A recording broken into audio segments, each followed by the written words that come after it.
Fala pessoal, tudo bom? Olha, nesse vídeo eu vou explicar para vocês sobre a verdade teológica, uma reflexão teológica sobre a criação, o fato de Deus ter criado todas as coisas. Tá? Eu não vou entrar aqui em debates de teorias científicas, se são válidas, se não são válidas, tá? Não é essa a questão. Eu quero mostrar exatamente que, independente de qualquer teoria científica, essa verdade teológica continua sendo válida, tá bom? Então já vai dando o seu like aqui embaixo, se inscreve no canal e não deixe também de compartilhar esse vídeo. Bem, então a gente vai falar da questão teológica da criação de Deus. Aí você já poderia me perguntar, mas calma aí, eu acompanho seu canal, viu aquele outro vídeo do Deus Existe, você mostrou lá que pela causa primeira, né, só com a razão humana eu já consigo entender, né, a necessidade da causa primeira desse mundo. Então, como que é uma questão teológica que você vai tratar aqui? É verdade, né? Quem ainda não viu, dá uma olhadinha lá depois no vídeo do Deus Existe, que a gente percebe que só com a razão humana o ser humano é capaz de perceber, né, que esse mundo, né, esse mundo aqui, ele precisa de uma causa primeira, ele não tem existência por si mesmo, ele não é necessário, ele precisa receber essa existência de outro, tá? Mas existe uma outra pergunta, né? Esse é o primeiro ponto. Existe uma outra pergunta que você poderia se fazer, mesmo entendendo essa questão, né, da causa primeira, que é o seguinte, mas calma aí, mas o mundo, ele sempre existiu ou ele existiu a partir de um determinado momento? Né? Essa, por exemplo, é uma questão que se coloca na filosofia mesmo. E engraçado é que, interessante é que São Tomás de Aquino ele vai dizer o seguinte: através da razão você pode defender tanto uma coisa quanto outra, ou seja, você pode dar argumentos válidos para defender que o mundo existiu desde sempre ou que o mundo começou a existir a partir de um determinado momento. É uma coisa simples para se entender isso, o próprio São Tomás explica. Ora, se Deus é uma causa eterna, né, ele pode sustentar um efeito, né, que tem existido desde sempre. Né? Não há nenhuma contradição aí, né, em princípio. E aí São Tomás vai concluir: nós só sabemos que o mundo existiu a partir de um determinado momento através da revelação. Então aí já entra a fé. É preciso ter fé para crer nesta parte da revelação de que o mundo, todas as coisas que existem, né, todas as criaturas, passaram a existir a partir de um determinado momento. Tá? Então é por isso que entra aí uma questão teológica e não puramente filosófica, porque filosoficamente, racionalmente, você poderia defender tanto que o mundo sempre existiu, quanto que o mundo, né, começou a existir por um determinado momento. Tá? Isso aí, inclusive, esclarece a dúvida de muita gente que eu vi comentando nos outros vídeos da questão de uma série de causas, né? Quando eu falo de uma série de causas, as pessoas tendem a pensar numa questão temporal, numa sucessão temporal, e não é necessariamente uma questão temporal quando a gente fala de causas, tá? Nós estamos falando de coisas que não se sustentam por si mesmas, que precisam que algo, que uma outra coisa, comunique a sua existência. Né? Como o próprio caso do ser humano, ele precisa nascer de outro, ele não é capaz dele mesmo dar a existência a si. Né? Ficaria até bastante contraditório. Tá? Então, ainda que o mundo existisse desde sempre, né, isso não exclui a necessidade de uma causa primeira para que esse mundo exista, tá bom? Então, só aqui um pequeno adendo já para a gente né, começar aqui aquecendo essa reflexão teológica e filosófica, tá? Então a gente só pode afirmar, né, que houve um tempo, né, um tempo aqui com muitas aspas, que só existia Deus e depois passou a existir, né, as outras coisas, né, as outras coisas foram criadas. Nós só sabemos que isso foi assim e não que elas existiam desde sempre por causa da revelação, né, como o próprio São Tomás fala disso, tá bom? Agora, o segundo ponto importante aqui, faz diferença para a teologia, né, o modo com que Deus criou o mundo, o modo com que o mundo foi criado, faz alguma diferença para a verdade teológica da criação de Deus, né? Ou seja, se a gente levar o Gênesis ao pé da letra, ou se a gente entender que o Gênesis usa uma linguagem simbólica, poética, que na realidade quer transmitir verdades religiosas fundamentais, e a gente abrisse a possibilidade de que as teorias científicas atuais estivessem certas, isso seria, né, nessa segunda hipótese, isso seria contrário à nossa compreensão de criação do mundo, do fato de Deus criar o mundo, né? Porque o que eu vejo é muito isso, né? Parece que há um debate, uma contradição nas duas coisas, quando na verdade não há, tá? Em princípio, não há contradição necessária entre as duas coisas. Ou seja, mesmo que a gente considerasse que o Gênesis, né, ele traz verdades religiosas, né, verdades primordiais, através de uma linguagem mitológica, que não é mesmo que mito não é mentira, tá? É quando o ser humano usa de uma linguagem poética para falar aquilo que supera a sua razão. Ele está querendo descrever realidades que as palavras, que a sua razão não consegue abarcar completamente, né? Então ele se utiliza da linguagem poética para mostrar que aquilo ali requer um pouco mais, tá?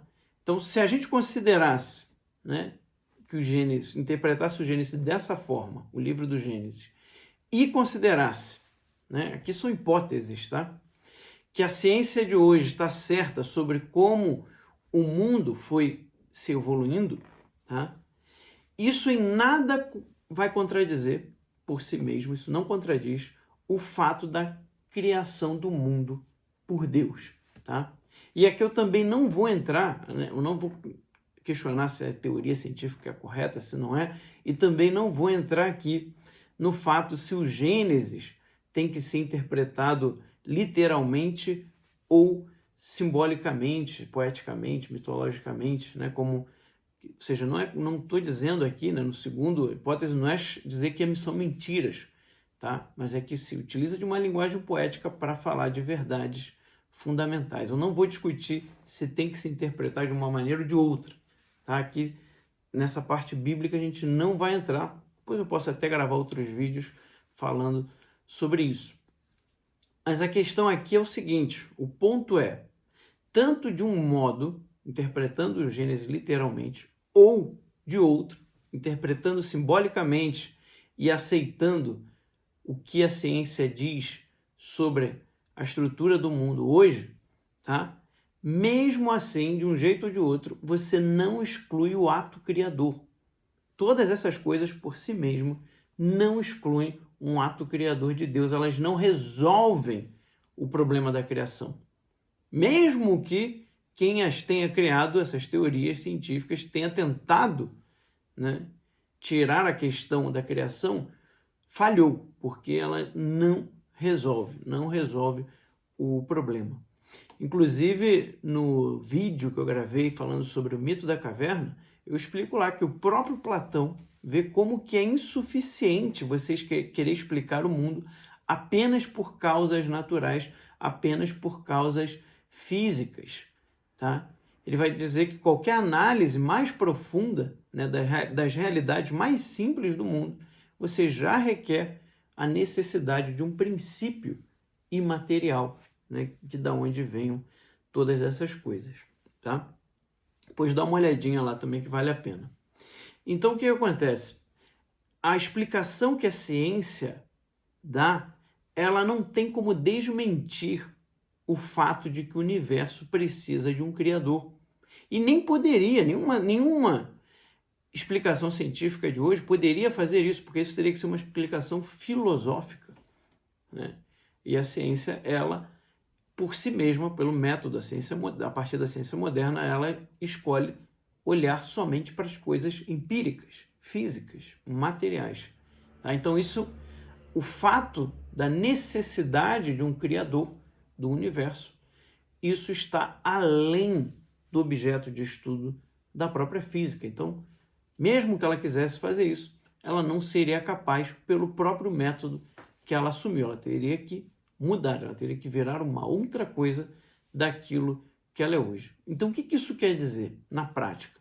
Mesmo que, né, e aqui eu estou botando por hipótese, né, porque são teorias, mesmo que eu assumisse que a teoria do Big Bang é real, né, que realmente existiu o Big Bang, vamos supor isso, tá? Ou seja, que haviam lá as 4 forças, né, unidas num único pontinho, né, as forças fortes, forças fracas, força eletromagnética, a força gravitacional, e aí num determinado momento essa força gravitacional se desprende, você tem ali, né, um grande desprendimento, imenso, massivo desprendimento de energia, com a criação, né, das primeiras, o surgimento, perdão, né?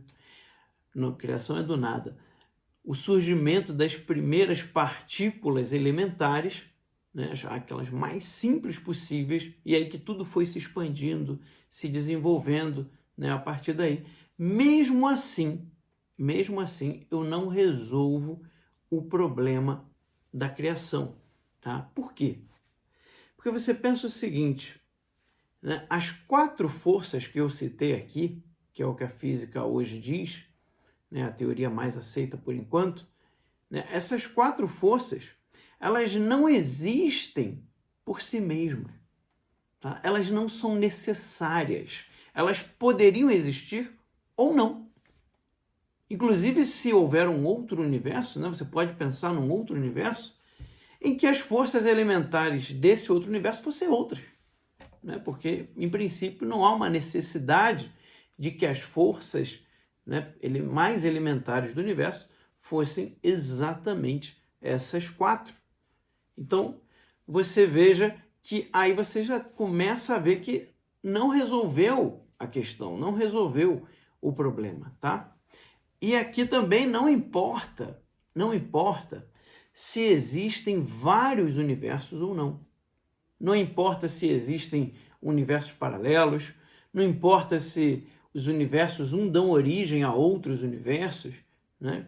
Como algumas teorias querem colocar. Inclusive, isso, na verdade, isso não resolve nenhum problema, né? Você dizer que os universos dão origem a outros universos, você só está colocando o problema da origem de tudo mais para trás. Você só está colocando mais um elo nessa corrente de causas, tá? Então, não resolveria o problema de origem continuaria igual, se manteria o mesmo, só que você colocou ele mais longe, tá? Então, o que eu quero dizer? Não importa nem mesmo se existem vários planos de existência, por exemplo, tá? Tudo isso que eu falei, tudo isso poderia existir ou não. E tudo isso tinha que ter, né? Tem que ter pelo menos uma característica em comum, que é o próprio existir, a própria existência, tá? Todas essas coisas precisam receber essa existência de algo que tenha essa existência em si mesmo. Vocês vejam que qualquer hipótese dessa necessita de que um ser possua a existência em si mesmo. E óbvio, né, se ele possui a existência em si mesmo, tudo está dentro dele, por isso ele tem que ser único. Eu expliquei isso no vídeo da existência, né? Se poderiam existir outros deuses também, depois dá uma olhadinha. Ou seja, para entender bem tudo que eu estou dizendo aqui, seria bom você dar uma olhada no canal depois nos vídeos de teologia e filosofia, tá? Se você olhar todos ali, você vai ver, vai entender bem melhor isso tudo que eu estou explicando aqui. Mas a questão é, todas essas possibilidades de universos paralelos, planos de existência, tudo isso, universos possíveis que fosse, né, todos eles precisam existir. E eles poderiam existir ou não, então é preciso de que haja um ser necessário, um ser que tenha a existência em si mesmo, tá? E ele é quem comunicaria a existência a todas essas possibilidades de existir que a gente colocou aqui, tá?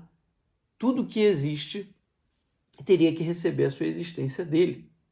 Inclusive, no caso do nosso universo, quando a gente fala de 4 forças físicas, né, as 4 forças aí que a física identifica para ser a origem das coisas, isso, na verdade, gera outros questionamentos. Tá? Além de não resolver o problema da criação, quando a física moderna, né, quando a física atual diz que todo o universo surge dessas 4 forças elementares, né, ela cria outros problemas. Por quê? Ora, existe um princípio filosófico, né, conhecido por todos e válido, que diz o seguinte: ninguém dá aquilo que não tem. Se eu não tenho, eu não sou capaz de dar para outro. Como que essas 4 forças, que não são forças vivas, vão dar origem à vida? Como que essas 4 forças, que não são forças inteligentes, vão dar origem a uma inteligência consciente, com vontade própria? Então você vê que já há outros problemas aí quando você assume esses princípios, tá? Por exemplo, quando a gente olha para o mundo inorgânico, as coisas são um pouco mais fáceis de você explicar, porque exatamente você está usando como princípio forças que não são vivas, que não têm consciência.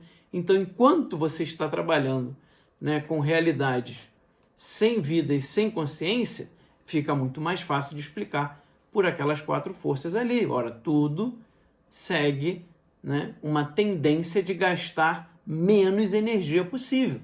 O mundo inorgânico ele é assim, todo ele é assim. Ele segue essa tendência, né, de gastar menos energia possível. Por exemplo, quando você pega água, né, e coloca num ambiente com gravidade zero, de repente você vai ver que aquela água ela começa a se organizar, as moléculas dela vão se reorganizando até que ela tem um formato esférico. Por que ela faz isso? Porque é dessa forma que essas moléculas gastam menos energia. Então ela tende a fazer isso. Só que isso não vai te explicar a vida, a inteligência, a consciência, esse ciclo, né? Essa tendência de gastar menos energia não vai explicar o surgimento dessas outras coisas. Eu já conversei com muitos cientistas, né? Principalmente os cientistas mais honestos, né? Mesmo ateus, eles vão dizer que há um salto aí, há uma descontinuidade, há algo que é inexplicável, né? Como que de um material inorgânico surgiu o primeiro ser vivo, a primeira célula viva, né? Ou como que de algo, né, orgânico, de algo vivo, você surge o primeiro ser com consciência, a primeira consciência, né? Existe algo aí que não se explica, né? Não se explica com esses princípios que eles assumem, né, que seriam para eles os princípios de tudo. Então, essa que é a questão. A ciência, do jeito que ela está colocada hoje, ela não tem como nem afirmar, nem negar o fato da criação de Deus. Tá? O modo com que as coisas se desenvolveram para a questão teológica, e digo mais, é até irrelevante. É até irrelevante. São verdades muito mais fundamentais que estão em jogo, tá? Então, se mesmo que a gente pensasse, né, e aqui eu vou ser bem radical, né, mesmo que a gente pensasse, né, se Deus criou o mundo instantaneamente, se ele criou em 7 dias, ou se ele criou, né, aqueles elementos mais elementares, ali, as partículas mais elementares, as forças mais elementares, o que você quiser chamar, né, os elementos mais simples, e esses elementos foram se desenvolvendo por bilhões de anos, tá? Isso não faz diferença para a gente entender teologicamente a verdade da criação. Esse modo, né, quanto tempo passou para que as coisas chegassem aonde a gente está, não é relevante para a verdade teológica, né?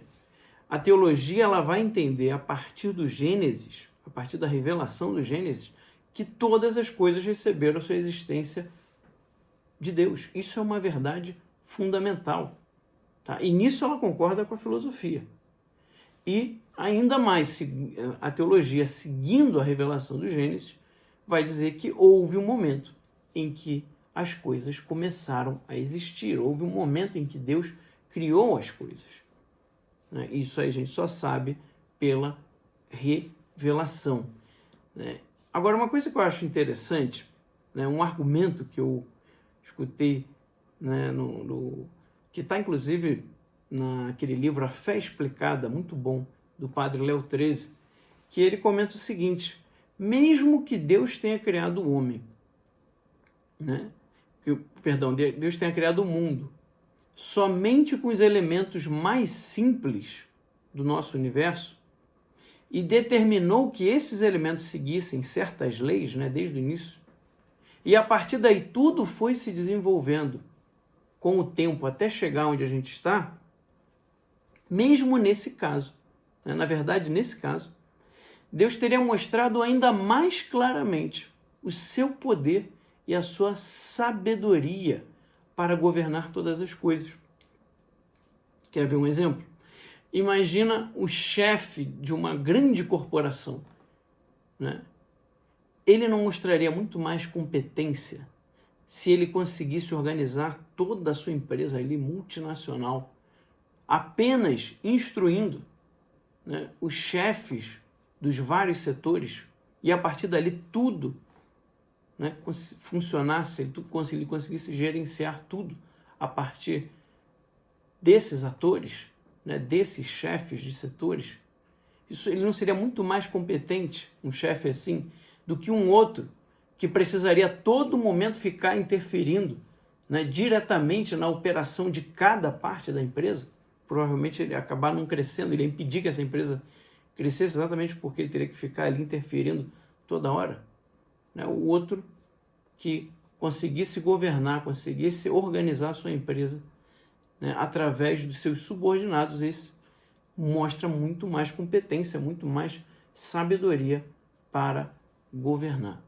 Eu achei muito interessante essa analogia. Óbvio que é uma analogia, né, não é perfeita, né, mas eu acho que ilustra bem esse argumento, tá? Então, eu queria, com esse vídeo, mostrar isso, né? Depois assista outra vez, medite um pouco, né? Eu queria, com esse vídeo, mostrar que algumas coisas que são colocadas como se fossem inconciliáveis, a gente pode conciliar de alguma maneira, né? Eu queria trazer essa reflexão. O objetivo desse vídeo, né, é trazer uma reflexão teológica e filosófica para mostrar que há um caminho de diálogo, tá? Mesmo com aqueles entre quem tem fé e os que não têm, né? Ou seja, é possível dialogar, né? Não caiam nessa coisa de achar que há uma contradição interna. Não há, porque a própria ciência se tirou da questão filosófica ou até mesmo teológica da coisa, né? Então a gente pode dialogar com isso, a gente pode, né, mostrar para as pessoas, né, essa verdade tão fundamental que é a verdade da criação divina. Bem, se você gostou do vídeo, não deixe de dar o seu like aqui embaixo, compartilhar o vídeo e se inscrever aqui no canal. Um grande abraço, fiquem com Deus e até o próximo vídeo.